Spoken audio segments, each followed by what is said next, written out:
story you are about to hear is true. The names have been changed to protect the innocent.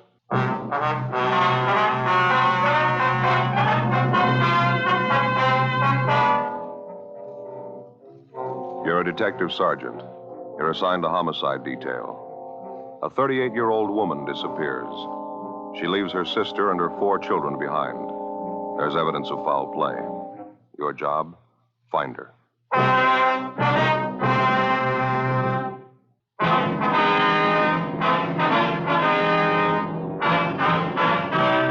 Dragnet, the documented drama of an actual crime. For the next 30 minutes, in cooperation with the Los Angeles Police Department, you will travel step by step on the side of the law through an actual case transcribed from official police files. From beginning to end, from crime to punishment, Dragnet is the story of your police force in action. It was Monday, June 3rd. It was overcast in Los Angeles. We were working the day watch out of homicide detail. My partner's Ed Jacobs. The boss is Thad Brown, chief of detectives. My name's Friday. I was on the way back from communications, and it was 8:15 a.m. when I got to room 42. Homicide. Joe, what's doing? Hi, Brian. You seen Ed? Went down the hall a minute, said he'd be right back. Oh, thank you. I don't see anything in the book. Nothing new, huh? Not much. Pretty slow. How's your mother, Joe? Heard she wasn't feeling too well. No, she's not, as a matter of fact. Doctor says it's anemia. It's going to take a little time to get over it, I guess. No, sorry to hear it. I got to do some checking down at the auto desk. If I get any calls, have them switch it down there, will you? Yeah, I sure will, Brian. Thanks. You betcha. Oh, excuse me, Ed. Pardon me, Tom. Hi, Ed. What'd they give you? Missing report, woman. How about the mail? No, it's nothing. That the missing report there? Yeah, it's all here. Some woman out on 64th Street, name's Rose Baker. She's been gone about a week. Mm-hmm. Last seen Tuesday, May 27th, 10 p.m. Who's this that made the report? Carl Shelton? Who's he? It's her boyfriend. Miss Baker's husband died about 5 years ago. She's been running around quite a bit since then. Had a lot of man trouble. Well, she disappeared before then, huh? Yeah, half dozen times. Never been gone this long, though. Holmes took this report from Shelton. He gathered Miss Baker's not too stable. She's known to drink quite a bit. Doesn't seem to care anything for her home or kids. Yeah, I see it here. She has 4 children. They're living with her aunt, Mrs. Baker's sister. It's kind of a funny arrangement, isn't it? Yeah. Baker woman packed her bags and walked out of the house about a year ago. Her sister's been taking care of the kids ever since. Mother comes back for a visit once in a while. Mm-hmm. This address we've got on Mrs. Baker, it's the same address as her boyfriend, Carl Shelton. Yeah, that's right. They both have apartments in the same building. Oh. Is this a recent picture, Miss Baker? Supposed to be, yeah. It's a nice-looking woman, huh? Yeah. Sister's listed here as the last person who saw her. Well, how's that? Baker woman still wasn't living at home, was she? According to the sister, Mrs. Baker came over to the house to see her the night she disappeared, sometime around 8 o'clock. 2 of them had some business to talk over. Mm-hmm. Seems the sister had a check for $400 she got from selling some furniture. Claimed the kids had been sick. She had doctor bills to pay. You mean Mrs. Baker's sister took care of things to that extent? Apparently. Anyway, after the sister got the check for selling the furniture, Miss Baker wanted half the money. Sister said that's why she came to see her that night. 2 of them got in the car and went out to find somebody to cash the check. Mm-hmm. You want a drink of water? No, thanks, Ed. Where do you get a $400 check cashed at 8 o'clock at night? Would you know? Sister said Miss Baker knew somebody who'd cash it for him. Turned out the person couldn't cash it. Sister stopped at a bar for a glass of beer. Miss Baker took the car and went to look up somebody else she thought could cash it. That was it. Miss Baker hadn't been seen since. Who was this somebody else? No idea. Sister claims she doesn't know. Miss Baker didn't tell her. Sounds like Mrs. Baker wanted the whole check, wouldn't you say? That's what the sister figured when Miss Baker didn't come back. She finished the glass of beer, left the barn, started walking home. 2 blocks from the house, she found her car parked. No sign of Miss Baker. Car keys were in the glove compartment, so it's the sister's share of the money, $200 in cash. Well, how about the firm that issued the check? They get it back canceled? Yeah, a couple of days ago. Miss Baker's endorsement on the back. Yeah, sounds pretty wild, doesn't it? Whole thing does. Talked to half dozen people who saw Miss Baker that night. None of their stories jibe. How do you mean?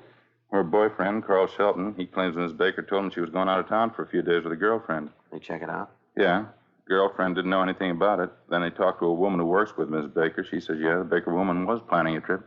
Miss Baker mentioned anything about it to her sister? No. Sister says Miss Baker told her just the opposite. Said she was getting out of her apartment into a new place. She's going to spend the next couple of days moving. They checked the boyfriend, Shelton. Said if Miss Baker was moving, it was news to him. Oh, either she's a liar or one of her friends are, huh? It's all bollock stuff. No 2 stories anywhere near alike. What do they figure for a motive? They got a line on anybody who might have wandered out of the way? Big field to pick from. She fought with Carl Shelton. She fought with his sister, some of the people she worked with. She had 3 or 4 other men around town on the string, too. Any one of them could have wanted her out of the way. All her relatives been checked out and all her friends, places she'd be most likely to go? All checked. Not a trace of her, nothing. Yeah, I guess we better start moving on it. A lot of ground to cover. See if we can't straighten out some of those stories. One thing's sure. Somebody's lying. 8:35 a.m. Before we left the city hall, we checked with Sergeant Holmes in Missing Persons, who'd taken the report on Rose Baker's disappearance. He had nothing to add to what was in the report and what he'd already told Ed. First on the interview list was the sister of the missing woman, Bernice Marin. She was employed as a saleswoman for a grocery supply firm. We called at the home where Miss Marin lived with her 4 nieces and nephews, but there was no answer. The next-door neighbor told us that Miss Marin was working, that she usually didn't get home until 4:15 or 4:30 in the afternoon. In the meantime, we figured we might as well check the next name on the list, Mrs. Baker's boyfriend, Carl Shelton. We'd already checked him through R&I, and he had no record. We drove out to his address, a 3-story apartment house on 64th Street. Shelton's apartment was on the main floor rear. He answered the door in his bathrobe and slippers. He told us that he was employed at one of the local oil refineries, and that this particular week he was working the graveyard shift, 11 at night until 7 in the morning. He showed us back to a small kitchen at the rear of the apartment. While we questioned him, he fixed a percolator of coffee and put it on the stove. You're sure about Mrs. Baker's plans, are you? She never mentioned anything to you about moving out of the apartment house here? No, never. Somebody's handing you a line there. If Rosie was going to move, she'd tell me about it. Just a minute. I got to get that coffee. It looks about done. You fellas want some Java? Got a whole pot full here. No, thank you. How long did you say you've known Miss Baker? Oh, about a year and a half. We got along pretty good. She'd right from the start. Sure don't understand her taking off like this. Miss Baker ever talk to you much about the family? Her sister, 4 children? I mean, did you see them regularly? Seem to get along with them all right to you? I don't think I'd know that. Rosie never had much to say about them. The only thing I could gather was that she just got sick of the routine, you know. Keeping up a house, doing the wash, mopping, dusting, taking care of 4 kids. She just checked out, that's all. Let her sister Bernice take over. Mm-hmm. If you ask me, she never should have had a family to begin with. Rosie isn't the kind. She's a party girl, likes a good time, you know what I mean? One thing I don't understand, Shelton. You said a minute ago you couldn't figure out Miss Baker's going off like this. When you filed a missing report on her, you said she was planning a trip out of town. Yeah, that's right. Well, isn't it possible she might have taken off without telling you? No, I don't think so. She'd have told me. She's planning a trip, all right, but she wasn't going to leave till the next night, Wednesday night. She's going to pick up this girlfriend of hers, Iris, and the 2 of them were going to take the bus down to Laguna for a couple of days. Well, it's our understanding this girlfriend, Iris, didn't know anything about the trip. Can you explain that? I don't know. I guess Rosie forgot to tell her. Can't figure these women sometimes. Maybe she was going to phone her Wednesday morning. She knew Iris could get away almost any time. And you think it's possible she might have gone down to Laguna by herself? No, that's not like Rosie. Besides, before I went in to report her missing, I called a couple of places down Laguna where Rosie usually stops at. They hadn't seen her. Possible she might have gone some other place? No, without telling me, no. Besides, she wouldn't go alone. I know that. Sheldon, we understand Mrs. Baker was friendly with 2 or 3 other men around town. You think it's possible she might have gone someplace with one of them? Sheldon? No, I can't buy that. If it was 8 months ago, I'd say maybe, but not now. Why not? Well, we had it out, that's all. It was all settled. She wouldn't do anything like that again. Pretty sure about that, are you? Yeah, positive. I don't get it at all. She wouldn't do that to me, taking off, just packing up and leaving. Rosie wouldn't do that to me. Well, she's got 4 children. Yeah. She did it to them. We questioned Carl Shelton for another half hour, but he failed to come up with anything in the way of a definite lead. 10:40 a.m., we drove to the home of the missing woman's girlfriend, an Iris Kirby. 2 things she was pretty definite about. She knew nothing about an out-of-town trip Mrs. Baker was supposed to have planned for the 2 of them. And secondly, she had no use for Carl Shelton. She told us that Shelton was her ex-boyfriend and that she had introduced him to Rose Baker, and that shortly after that he dropped her. A few weeks later, Shelton began to keep steady company with Mrs. Baker. Outside of her personal grievance against Shelton, Iris Kirby had nothing to offer in the way of a lead to the whereabouts of her friend. 11:30 a.m., we got in the car and headed for the factory in the south end of town where Rose Baker was employed. We stopped off on the way for lunch, a bowl of soup and a sandwich. Ed had a cheeseburger and a piece of pie. Before we left, we checked the office to see if there were any calls. Nothing. The place where Mrs. Baker worked was on Santa Fe Avenue, a 1-story building covering almost half a block. They manufactured men's work clothes, shirts and overalls. We checked with the personnel office. We asked if Rose Baker had any friends that she worked with. We were told that there was a Mildred Dunn who was a fairly close friend of the Baker woman. Ed and I waited in the office while they sent down to the plant for Mildred Dunn. Miss Dunn? That's right. Police officers, my name's Jacobs. This is my partner, Sergeant Friday. How do you do? How are you? I'd like to ask you a few questions about Rose Baker, Mrs. Dunn. I understand you're a pretty close friend of hers. Yes, that's right. I've known Rose ever since she came here. She works on the machine next to me. She come home yet? No, not yet. You remember Miss Baker saying anything to you about taking a trip, Miss Dunn? I mean, just before she disappeared? Yes, she did. She'd been looking forward to it. That's probably where she is, don't you think, off on her trip? Well, we don't know, ma'am. Did she mention anything definite about the trip to you, where she was going, when she was leaving? Well, I think she was going to Laguna Beach. It's hard to tell. She's always kidding around, Rose is. Once she said she was going to fly to Switzerland for a vacation. San Moritz. She's always kidding around like that. Oh, that's so? Like once when she had a date with Fred, she said she was going to the pump room in Chicago. You know, just being funny. I see. Who is this Fred, Mrs. Dunn? Fella in the shipping department, Fred Lyons. Nice fella. He and Mrs. Baker see much of each other? They used to, yes, quite a bit. I don't know if they were serious about each other. I thought they were till the last month or so. Maybe they had a tiff or something. Maybe Rose got tired of him. I don't know. But you do think the two of them were serious at one time? Oh, yes. It wasn't more than a month ago. Then all of a sudden they weren't sweet on each other. At least Rose wasn't about him. She told me that. Mm-hmm. Well, I guess we better check on him, then. Mm-hmm. Is this Fred Lyons working today, do you know, ma'am? Oh, no. He quit last Tuesday. 1:15 p.m. We finished questioning Mildred Dunn, and we went back to the personnel office to get Fred Lyons' description and last known address. We checked out the address, but Lyons had moved out the previous Tuesday and left no forwarding address. We questioned the landlady, looked over his rooms, checked through the neighborhood, and talked to everybody he knew. We found nothing to indicate that Lyons had anything directly to do with Rose Baker's disappearance. But we did find out that he knew Mrs. Baker and that he thought quite a bit of her. We went back to the office, got out a broadcast and an APB on Lyons. Want to check the book, Joe, see if we got any late calls there? Yeah, sure. I'll get it. Right. Homicide, Jacobs. That's right. Mm-hmm. Are they sure? What was that? All right, thank you. Got something. Yeah? Hollywood Division. Woman's purse found in a vacant lot out there. High school kid found it. A lot of identification inside. Yeah. Rose Baker. 3:15 p.m. The purse was brought downtown to the crime lab for detailed examination. Bryan and Barrett from Homicide went out to interview the boy who found the purse and to check the neighborhood where it was discovered. Meantime, Ed and I drove out to talk to the missing woman's sister, 36 years old, Bernice Marin. She and her sister's 4 children lived in a 5-room stucco house just off Exposition Boulevard. We got there shortly after Miss Marin returned home from her job. Her 2 older nephews were out in front cutting the lawn. She showed us into a neatly kept living room where we interviewed her. She was a plain-looking woman, brown hair, gray eyes. She showed little concern about her sister's disappearance. I gave up trying to keep track of her a long time ago, Sergeant. I haven't any idea where she's gone. I used to worry about her. I don't anymore. Well, how about that purse of hers that was found this afternoon, Miss Marin? Wouldn't you say that makes it a little unusual this time? I don't think so. She loses things all the time. I don't know what she does when she goes off on those things. I don't want to know. Gets drunk and does a lot of fooling around, I suppose. She's lost 2 or 3 purses the same way. What about last Tuesday, the night she disappeared? You notice if she'd been drinking then? Yeah, I got the idea she'd had a couple of highballs before she came over. She wasn't drunk, but she wasn't feeling any pain. Oh, say, would you excuse me? I want to yell at the kids out there. Yes, ma'am. Frank! Frank, that's enough of that playing around out there. Let's get started pushing that lawnmower, huh? Okay, just trying out a new system. Almost half done now. You better hurry it up. You still got the backyard to do, remember? Yeah, okay. The only good thing that came out of that, married sergeant, those kids out there. Yes, ma'am. There's 2 more besides Frank and Bobby, the girls, my nieces. One's 9, one's 7. Mm-hmm. Marvelous kids. Girls are just as pretty as pictures. I'm glad I have a chance to take care of them. I guess I just like kids. Can't understand it when people don't appreciate them.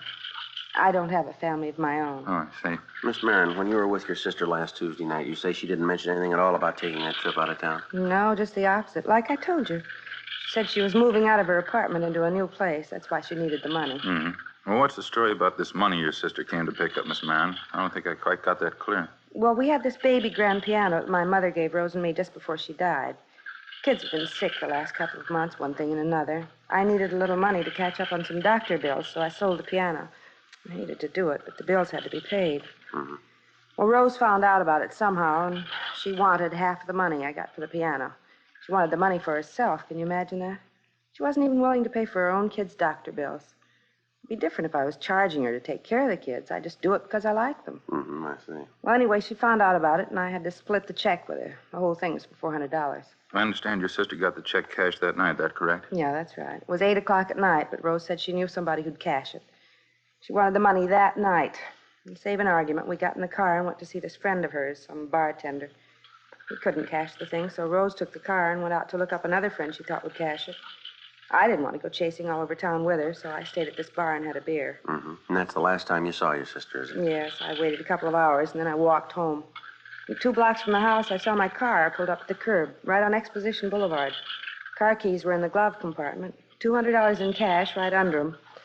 No sign of Rose, though. Well, what time was it when you got back to the house, you remember? It was after 11. Close to 11:30, I think. I went right to bed. And since that time, you've had no indication where your sister might have gone? No phone calls, no letters, no word from one of her friends who might have seen her? No, not a thing. If she's in trouble, you can understand why. It's been coming for a long time. Last 5 years, going downhill all the time. She's no good, Sergeant. I don't know how it happened. She's just no good at all. Thank you very much, Miss Marin. Thank you, ma'am. Oh, not at all. No trouble. Guess I better get dinner started for the kids. Well, if you hear anything about your sister, we'd appreciate it if you'd give us a call. Yes, all right. It's going to be the same old story. Same thing all over again. You can bet on it. Ma'am? She'll come back when the money's gone. 5:15 p.m. Ed and I drove back downtown and went directly to the crime lab. The missing woman's purse, which had been found in the vacant lot out in Hollywood, had been examined thoroughly. They'd found nothing that would provide us with a new lead. We checked communications, but there was still no answer to the APB we'd gotten out on Fred Lyons, the man who'd worked with Rose Baker and who dropped from sight the same day she did. 5:30 p.m. We got back to the squad room. Hi, Brian. You just get back? Yeah, you get the word? No, what's that? Mrs. Baker, they just found her body.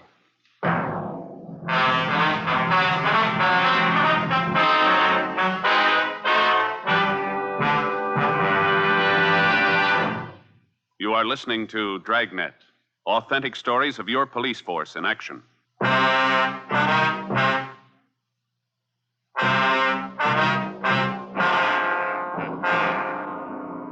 June 3rd, Monday, 6 p.m. The body of 38-year-old Rose Baker had been discovered in the Hollywood Hills area. Approximately 3/4 of a mile from the intersection of Mulholland Drive and Oak Knoll Terrace, a dirt road branched off to the left of Mulholland and wound about 300 yards down the hill to a dead-end stop. Just below the guardrail, which circled the edge of the road, there were 2 eucalyptus trees. They overlooked a deep ravine covered with scrub oak and patches of laurel. Halfway down one slope of the ravine, they found the body of the missing woman. There were 2 bullet holes in the left side of the skull. There was another one at the base of the throat. In her clenched right hand, there was a 50-cent piece. The immediate area surrounding the body had been roped off, and Lieutenant Lee Jones and the crime lab crew were making their preliminary investigation. There was no sign of the murder weapon. The coroner arrived, and when the preliminary investigation was completed, the body was taken downtown to the county morgue. All clothing and personal effects were removed from the body and sent to the crime lab for detailed examination. Rose Baker's sister, Bernice Marin, was brought to the county morgue and identified the body. A few minutes after 10 o'clock that night, Ed and I got back to the office. I got it. Homicide, Friday. Is this Sergeant Friday? Yes, sir, that's right. This is Carl Shelton, Sergeant. You were out to talk to me this morning, you remember? Oh, yeah, Sheldon. I heard about Rosie just a couple of minutes ago. I got to talk to you, Sergeant. There's something I got to tell you. Was that so? Do you want to tell me now? Well, I don't want to tell you on the phone. I'll drive in to see you. I'll leave right now. Well, yeah, all right. Do you mind telling me what it's about? Yeah, I know who killed Rosie. 11:08 p.m. Carl Shelton arrived at the office. Ed and I took him down the hall to the interrogation room where he gave us his story. He told us, first of all, that he was well acquainted with most of the regular customers at the tavern where Rose Baker and her sister had first stopped to cash the $400 check. He told us one of these people, a Leroy Hansen, had contacted him after he read in the morning paper about Mrs. Baker's murder. I've known Leroy at least 4 or 5 years. He used to work with him. He wouldn't lie to me. What did this fellow tell you, Shelton? That's Leroy Hansen. He said he got to the bar a little after midnight. It had to be at least that, because Leroy doesn't get off work till 11:30. He said he saw Rosie sitting in a car parked a couple doors down from the bar. There was a woman in the car with her. He described her just like Rosie's sister. They were having a beef. This friend of yours hear what Mrs. Baker and this woman were talking about? No, but he's smart enough to know a big argument when he sees one. He says they were really going to it. Is he sure about the time? He's got to be. Leroy works at a sheet metal plant south of town. He gets off at 11:30. Takes him more than a half hour to get in. Why should he lie about it? He wasn't even going to mention it till he found out she was dead. This woman he says Miss Baker was with, she fits her sister's description that close? Exactly. And there was a guy with Leroy. He'll back it up. If the sister says she wasn't sitting in that car with Rosie outside that bar after midnight, she's a liar. Well, she is if you can prove your story. Here's the phone. You ask Leroy. 11:22 p.m. We put in calls to both of the men who were supposed to have seen Rose Baker and her sister Bernice sitting in a parked car outside the tavern 6 nights before. Both of them corroborated Carl Shelton's story down to the last detail. They were especially certain about the time. Bernice Marin told us that on the night her sister Rose disappeared, she hadn't seen her after 9:15 p.m., and that she'd walked home and was in bed by 11:30. Both Leroy Hansen and his friend told us that they had seen Rose Baker and a woman answering her sister's description sitting together in a car parked outside the tavern. They were both certain at the time that it was well past midnight. We made a check on Leroy Hansen and his friend. As far as we were able to find out, there was no logical reason why they should lie about what they'd told us. Ed and I got in the car and drove out to the home of Bernice Marin, just off Exposition Boulevard. It was 20 minutes past midnight. We rang the front doorbell and got her out of bed. Oh, hello, officers. Didn't know who it was. Come in. Thank you, ma'am. Oh, you have to wait long before I answered. I sleep pretty sound. Afraid we'll have to ask you to get dressed, Miss Marin. I'd like to talk to you downtown. Why? What's the matter? Well, some more questions we have to ask you, ma'am. A few more things we have to clear up about your sister. It's pretty important. Well, I've told you everything I know. I don't like to go out and leave the kids alone at night. What is it you want to ask me about? Well, you told us the last time you saw your sister was about 9:15 last Tuesday night, Miss Marin. Yes, that's right. We've got a couple of people who claim they saw you with your sister after midnight Tuesday. You were sitting with her in your car parked outside a tavern. You're having an argument with her. At least 2 people saw you, and they'll swear to that. No, that couldn't be right. They claim it is. They say it was after midnight and they saw me with Rose? Yes, ma'am, that's what they say. And you believe it? You believe it was me? Yes, ma'am, we do. You think I killed Rose? Is that it? Yes, ma'am, we think so. How about it, Miss Marin? It'll take me a minute to get my clothes on. I want to talk to the oldest boy, my nephew Frank. Would it be all right? I'll have to go along with you. All right. This way, down the hall. All right. In here. I don't want to wake the other kids if I can help it. All right. Frank. Wake up, Frank. Frankie. What do you want, Aunt Bernice? I hate to wake you up, Frankie. I'm going to have to go downtown tonight. I'm leaving now. In case I'm not here when you and the kids get up, I want you to take care of everything, all right, honey? Yeah, okay. What do you have to go downtown for? Well, it's something about your mother, Frank. Might take a little time. You see the girls get off to school on time in the morning, won't you? Bobby, too. The sandwiches are all made. They're in the icebox. All you have to do is put them in a paper sack, all right? Yeah, okay. Why do you have to go now? Can't you wait until tomorrow? No, I'm afraid not, honey. You take care of everything, huh? Make sure all the doors are locked. And don't forget to feed the dog. No, I won't forget. What's the matter? Is there anything wrong? No, of course not. Now, if something happens so I can't get back tomorrow, I'll call you on the phone, all right? Yeah, okay. You be sure and call, huh? I'll call you, honey. Go to sleep now, huh? It'll be all right. You get some sleep. Good night, Frankie. Yeah, okay. Good night. I'm sorry to keep you waiting. I had to tell Frank what to do. The kids wouldn't understand. I mean, if they woke up and didn't find me here. Yes, ma'am. What'd you do with the murder gun, Miss Marin? Out in the garage, I'll show you. I had her 4 kids to raise. It's not easy. You know what it costs to feed them, put clothes on their back? It's not the kids I minded. They're wonderful. I love every one of them. I'm glad to get the chance to raise them. Never married myself. Never had any of my own. Mm-hmm. Hasn't been easy at all, working all day, coming home and cooking for them, doing the wash, trying to keep the house clean. Rose never gave me a dime to pay a bill, for her own kids, too. She gave us nothing, and she tried to take everything, tried to bleed me for my last dollar. She cashed the check that night and said she was going to keep all the money. I couldn't stand anymore. We argued, and I killed her. Yeah, well, I'm sorry, ma'am. We'll have to go. Yes, all right. What'll I do, Sergeant? What'll I say? I advise you to tell the truth. You'll get a fair trial. I know that. It's not what I mean.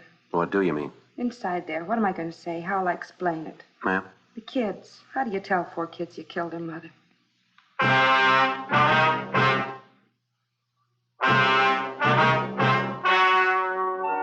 The The story you have just heard was true. The names were changed to protect the innocent. On October 3rd, trial was held in Superior Court, Department 92, City and County of Los Angeles, State of California. In a moment, the results of that trial.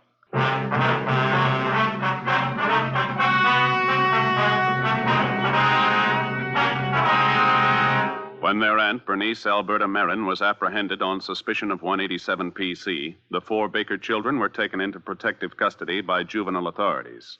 Bernice Marin was indicted for murder and entered a plea of self-defense. She claimed that at the time of the murder, her sister attacked her with a knife while they argued over the division of the $400 check. Bernice Marin was tried in Superior Court by a jury composed of 9 men and 3 women. She was found not guilty.